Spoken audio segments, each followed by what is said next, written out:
জিনিস মুখস্থ করা সোমনাথ স্যার, ঠিক আছে? এই জন্যই আমি বলি ইউটিউবের বাপ এমনি এমনি বাপ হয়নি, এমনি এমনি আমাদের চ্যানেল 1 লাখ সাবস্ক্রাইবার ছাড়াইনি, এমনি এমনি সোমস ক্লাসরুম 1,18,000 সাবস্ক্রাইবারে দাঁড়িয়ে নেই, এমনি এমনি দাঁড়িয়ে নেই। এখানে যে পড়াচ্ছে সে হচ্ছে সবার বাবা, এটা মাথায় রেখো।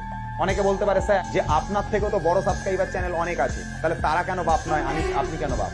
আমি একটা কথা বলি শোনো, সিংহর থেকেও শক্তিশালী প্রাণী জঙ্গলে অনেক আছে, কিন্তু একটা কথা মাথায় রেখে চলো, সিংহকে জঙ্গলের রাজা বলে মানে না।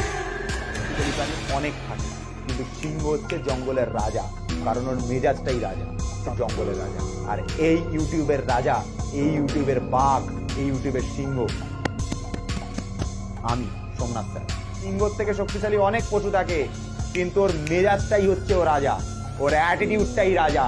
আমি হচ্ছে এখানকার বাপ, এখানকার এই জঙ্গলের রাজা আমি, এখানকার বাপ আমি, আর এই জঙ্গলের আসল হিরো হচ্ছে আমি।